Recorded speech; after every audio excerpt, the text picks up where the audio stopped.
तो next topic जो हमने इस वीडियो में कवर करना है वो है सोर्सेज ऑफ ऑर्गेनिक कंपाउंड्स। कि ऑर्गेनिक कंपाउंड के सोर्सेज क्या हैं। सोर्सेज का मतलब है कि कहाँ से हम ऑर्गेनिक कंपाउंड ड्राइव कर सकते हैं, कहाँ से हम ऑर्गेनिक कंपाउंड्स हासिल कर सकते हैं। तो इसका पहला सोर्स क्या है, लिविंग सोर्स। इट मीन्स कोई भी लिविंग ऑर्गेनिज्म, हमें ऑर्गेनिक कंपाउंड उस लिविंग ऑर्गेनिज्म की बॉडी में मिल सकता है डिफरेंट फॉर्म्स में, ठीक है। तो लिविंग थिंग्स में क्या आ जाएंगे, प्लांट्स और एनिमल्स। दूसरा है मिनरल्स।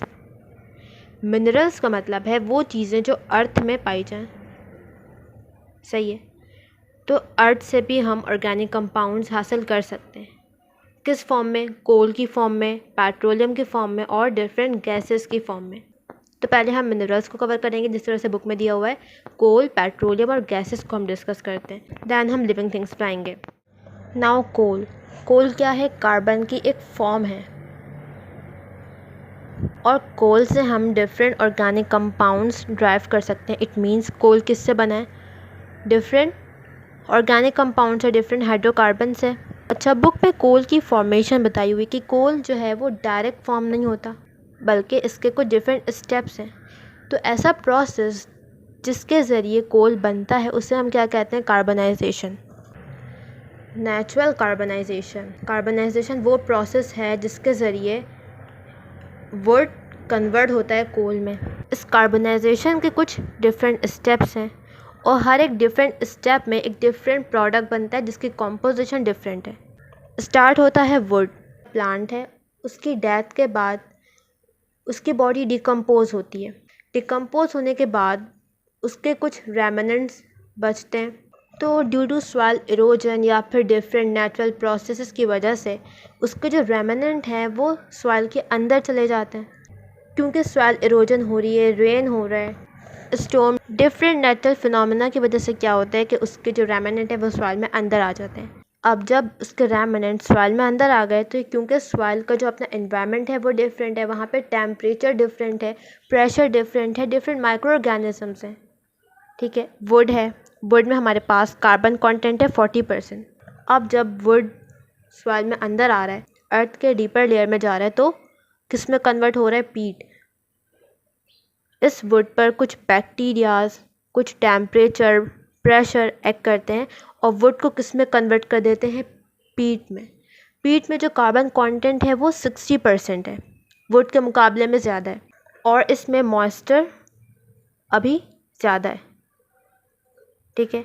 अब नेक्स्ट स्टेप में क्या होगा, अब जो पीट है वो अर्थ में और डीपर लेयर में जा रहा है, ठीक है। वहाँ पे टेम्परेचर और ज़्यादा है, प्रेशर और ज़्यादा है। So due to this high temperature and pressure, peat किस में कन्वर्ट हो रहा है, लिग्नाइट। लिग्नाइट में 70% कार्बन कंटेंट है और जो यहाँ पे मॉइस्चर है अब वो क्या हो गया है, कम, क्योंकि यहाँ पे टेम्परेचर एक्ट कर रहा है, प्रेशर एक्ट कर रहा है, डिफरेंट फैक्टर्स हैं, डिफरेंट इम्प्योरिटीज़ भी हैं। अच्छा, अब जो है लिग्नाइट किस में कन्वर्ट हो रहा है, एंथ्रासाइट। एंथ्रासाइट इस कार्बनाइजेशन के प्रोसेस का लास्ट प्रोडक्ट है। यहाँ पर सबसे ज़्यादा कार्बन कंटेंट है, इम्प्योरिटीज़ कम है। एंथ्रासाइट कैसा है, हार्ड कोल, और इसे हम ब्लैक कोल भी कहते हैं। तो इस तरह से कोल एक सोर्स है ऑर्गेनिक कंपाउंड का, जहाँ से हम ऑर्गेनिक कंपाउंड ड्राइव कर सकते हैं।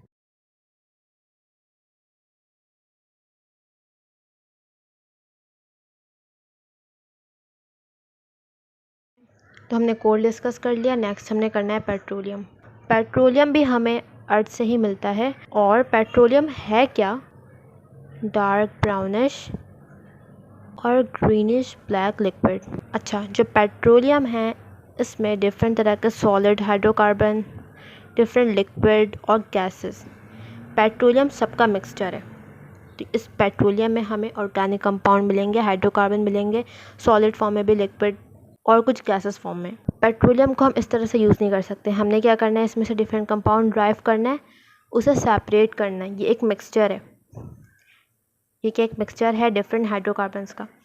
अच्छा, अब पेट्रोलियम एक लिक्विड फॉर्म में, हमने क्या करना है, उसको उसके कंपोनेंट सेपरेट करने। तो वो मेथड जिसके ज़रिए हम पेट्रोलियम के जो कंपोनेंट्स हैं, इसके जो डिफरेंट केमिकल्स हैं, उन्हें सेपरेट करते हैं, उससे हम कहते हैं फ्रैक्शनल डिस्टिलेशन। फ्रैक्शन मतलब क्या होता है, स्मॉल पार्ट्स।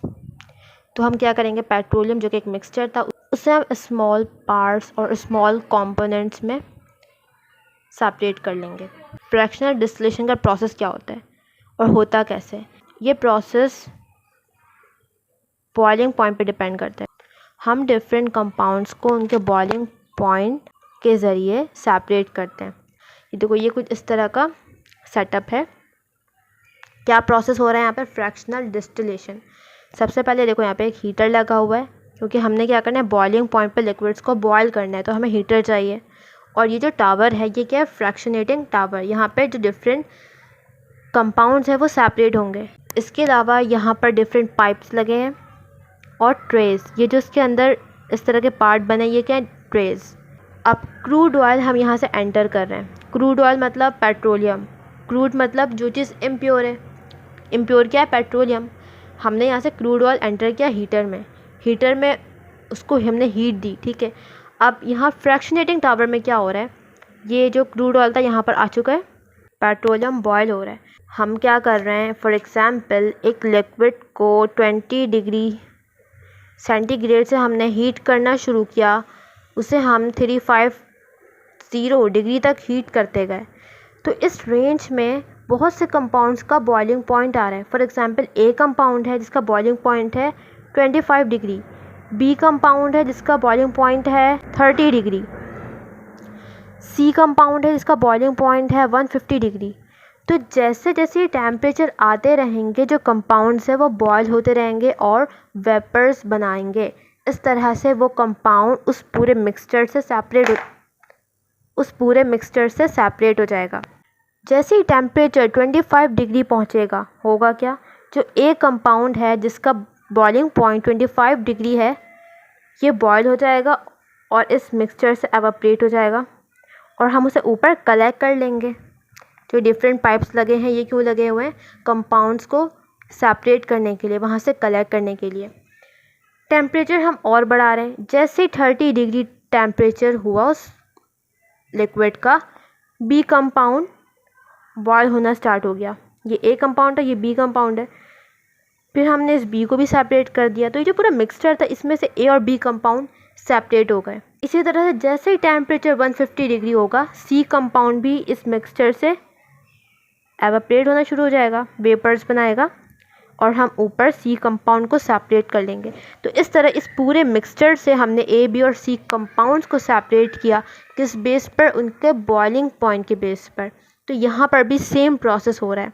हम यहाँ से क्रूड ऑयल एंटर कर रहे हैं, पेट्रोलियम एंटर कर रहे हैं, वहाँ पे इसको हीट मिल रही है और ये इस फ्रैक्शनेटिंग टावर में जा रहा है। तो एक बात समझो, देखो किसी भी लिक्विड का अगर बॉइलिंग पॉइंट कम है, मतलब वो कोई लो मॉलिक्यूलर वेट का कंपाउंड है, मतलब वो कोई लाइट कंपाउंड है, उसका मॉलिक्यूलर वेट कम है, हल्का कंपाउंड है। कोई कंपाउंड जिसका बॉइलिंग पॉइंट अगर ज़्यादा है तो वो कंपाउंड कैसा होगा, हैवी कंपाउंड, जिसका मॉलिक्यूलर वेट ज़्यादा होगा, विस्कस कंपाउंड होगा। वो कौन से कंपाउंड ऐसे होंगे जिनका बॉइलिंग पॉइंट कम होगा और वो लाइट इन वेट होंगे, मॉलिक्यूलर वेट कम होगा? गैसेस कैसे होते हैं, लाइट इन वेट। कौन से लिक्विड्स ऐसे होंगे जिनका जो बॉइलिंग पॉइंट है वो ज़्यादा होगा, उनका वेट ज़्यादा होगा, वो ज़्यादा विस्कस होंगे? ऑयल्स। तो सबसे कम टेम्परेचर पे जो गैसेस हैं वो सेपरेट हो जाएंगी। देखो यहाँ पर कंपाउंड आ गया, ठीक है, टेम्परेचर अभी कम है तो जो गैसेस हैं वो एवापोरेट हो रही है और क्योंकि वो लाइट इन वेट है वो कहाँ तक जाएगी, ज़्यादा ऊपर तक।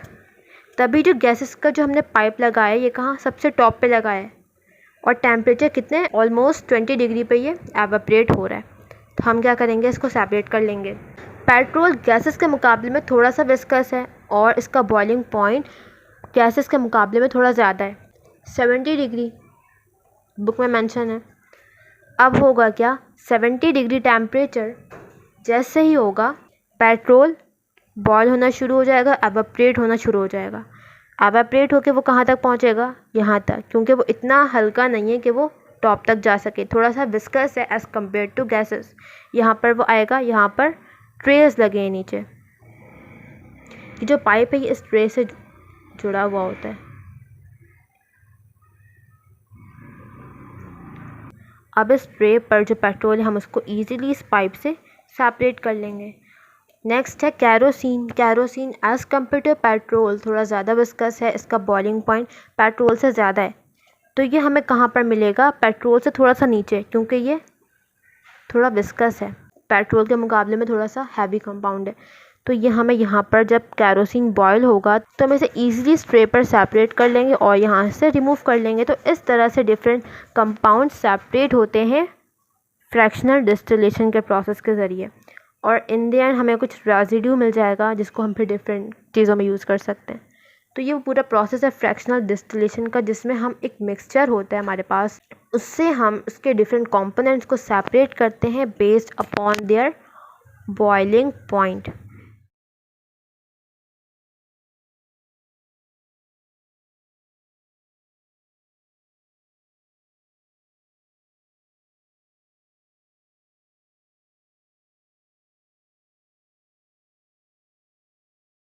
नेक्स्ट है नेचुरल गैस। नेचुरल गैस भी एक मिक्सचर है हाइड्रोकार्बन का, जिससे हम हाइड्रोकार्बन ड्राइव कर सकते हैं, हासिल कर सकते हैं। अब ये गैसेस हैं, तो ये कैसे कंपाउंड होंगे? हाई मॉलिक्यूलर वेट या फिर लो मॉलिक्यूलर वेट? तो लो मॉलिक्यूलर वेट कंपाउंड्स हैं ये, जिनका वेट कम है। इसमें डिफरेंट तरह के गैसेस शामिल हैं, लाइक मीथेन, इथेन, प्रोपेन। और गैसेस भी हम कहाँ से हासिल करते हैं? अर्थ से। मिनरल्स हमने वन बाय वन डिस्कस कर लिया। अब हम आएंगे लिविंग सोर्स पे। लिविंग में हमारे पास एनिमल्स हैं और प्लांट्स हैं। अच्छा, जो ऑर्गेनिक कंपाउंड हमें लिविंग ऑर्गेनिज्म की बॉडी में मिलते हैं वो कौन से कंपाउंड हैं? कार्बोहाइड्रेट, प्रोटीन, लिपिड्स, लिपिड मतलब फैट्स और ऑयल्स, और विटामिन्स, ये हमें प्लांट से मिलेगा। ये सारे ऑर्गेनिक कंपाउंड्स हैं। अच्छा, अब कार्बोहाइड्रेट प्लांट खुद बनाता है।